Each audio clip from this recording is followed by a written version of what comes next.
I want to share a collection of ideas with you that we can put under the umbrella of the phrase downsizing the ideal. So I'll teach this through an example, which is the example of moving, something I've spoken a lot about.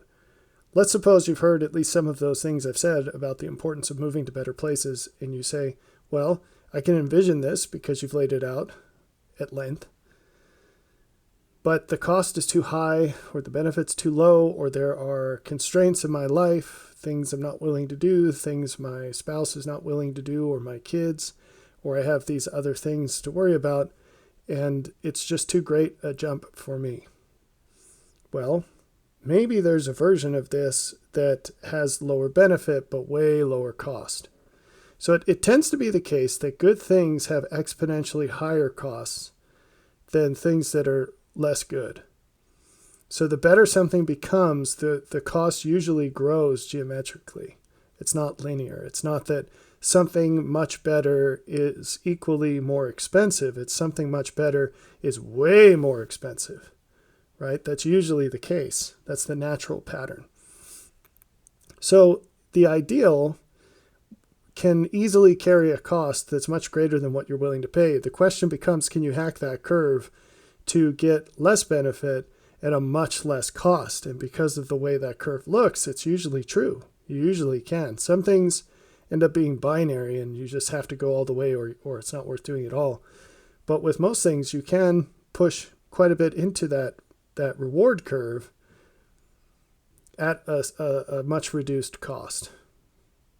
So with the example of moving, there are many ways you could hack this. One that people tend to think about is, well, I'll get some people together and buy a piece of land, and then subsequent to purchasing it, we will develop it and subdivide it and whatever. That actually carries a much higher cost than you're probably aware of unless you've tried to do it before. It turns out that people are very different from each other in ways that are hidden until they suddenly come to the surface. And it's usually a change in situation, circumstance, environment that makes this difference apparent. If you're the one who is driving the process, it's extremely likely that the people you convince to go with you in on this thing will absolutely disappoint you in what you expect them to do subsequently. There are reasons for this, but just to get to the bottom line as fast as we can, they are already showing how different they are to you through the fact that you're the one that has to push them to do these things.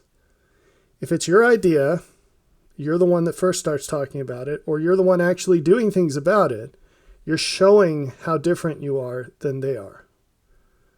That's going to continue, and the differences will magnify over time and circumstance. That's just the way things go. So a better way would be for you to purchase the property outright and then lease something to them, sublease whatever aspect of that property you want them to have jurisdiction over. And that gives you an avenue where you can impose your expectations on them as the one who's making it all happen. And getting it in writing is very important. When we start thinking about these themes, coming at it from where we are, we're just thinking, well, this is a community, people will work together, you need to stop assuming all of that. People are different, and you can't see who someone really is without a whole lot of wisdom. You'll find out through experience, and it will be sad experience for the most part. So, you might think that you're cutting the cost by going in with other people. You're not significantly. And the odds are high that you actually don't have the capital to do it yourself and then just lease things to them in ways where you don't need them. So you're not relying on their money to make the whole thing work. Usually those leases, you'll want to have some kind of an expulsion clause where you can ask them to leave. I'm being overly polite here. You can tell them they need to go, And they would be willing to do that because there's some clause in there that you'll pay them out, whatever the previously agreed upon reasonable amount would be. And so with that in mind, it's very hard to make a deal where you say, well, I don't have the capital to buy this acreage, but they're going to give me money in exchange for a lease to be able to live there. If you can boot them out any time, but you have to pay them out, which is the fair and right thing to do, you can only do that if you don't need their money. Does that make sense? Because where are you going to pull it from? If it's all in the land, you can't kick them out. You just have to deal with it. So, and I realize I'm just blowing through all these things that you've probably never thought about. And there's so much more to say about it, but I'm just trying to sprinkle this early. But the point I wanted to get to was, in that case, you can't actually do that. So here's something that you might not have thought about, which you probably should be thinking about, which is what's a smaller entry point? Maybe you find those same people who are kind of sort of interested if you can goad them enough. And instead of buying this big plot of land, which you can't afford, and getting into something that's 100 stages ahead of where you are, which you're not ready for, you don't realize fully just how much you're not ready for it. And that is worth focusing on for just a moment. Don't assume that the path to all these things is a single step. Just like the greater picture of repentance, it's a process. The process is not jumping from where you are to this thing that you don't have any clue what it's going to be like. The process is making the small changes that are before you that might feel very large, and recognizing that your attempts to jump ahead of that are looking beyond the mark. That's the scriptural phrase, but it's also a psychological weakness where when we're afraid to do the thing we need to do, that we know we need to do, we invent something much bigger and just pretend that it's going to be perfect. And it's chock full of hidden things that we don't know about, and we know that we don't know about them. So we're all going to move on to a big, we is whatever set of people that you can convince to do this. We're all going to move on this plot of land and farm it and be a community. Good luck with that. And it's hilarious when people who have never even had chickens are talking about having a farm. You have no idea what that entails. It's so far beyond what you'd probably want. And it is so far beyond what you have any clue how to do. Anyway, so a small step would be, well, these are people who might be interested in doing some sort of communal thing. Why don't we jointly find a place to move where we're individually purchasing a home and a yard, not acreage per se, but if you can find that and it works out, great. But pre-existing property that's relatively close so that we can dabble in things like sharing a tractor, or if you live in a place with lots of snow, sharing a snowmobile, maybe a snow blower, sharing some sort of farm relationship like, hey, I'm going to grow flint corn and you can grow sweet corn, which you actually have to be geographically distant to do.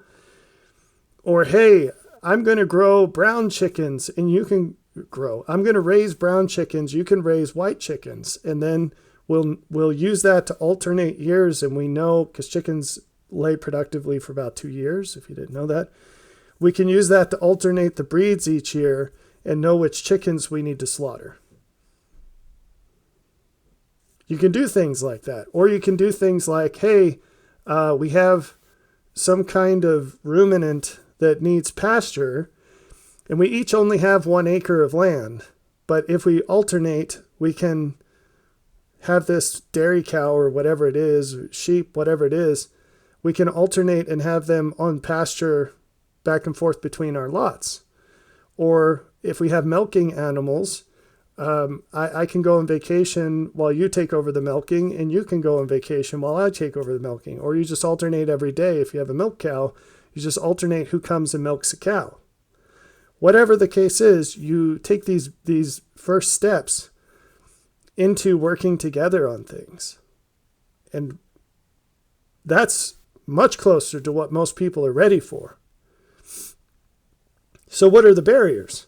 Well, obviously you still have to move, and the huge problem is work. You have to find work, but if you live in a metropolitan area right now, you could both move to the outskirts of said metropolitan area and commute into the city to work. Okay, so that's a nice barrier reduction. What else? Well, a big barrier to doing these things is money. Interest rates are now coming down, and that doesn't make the property cheaper. It will most likely actually do the opposite. But there's a window right now where you can get a less expensive mortgage than you could for the last 3 or so years. So that's nice. What are some barriers that don't go away? Well, persistent barriers include the fact that you are unlikely to get as nice a deal as you have right now. You're not going to have the same quality house, the same size house, the same location of a house. I would argue that the location is going to be better, depending on how you do this. But if you think that your happiness includes having a house that was built in less than 5 years ago and all these square feet and everything else, then you're probably not going to be very happy with this arrangement.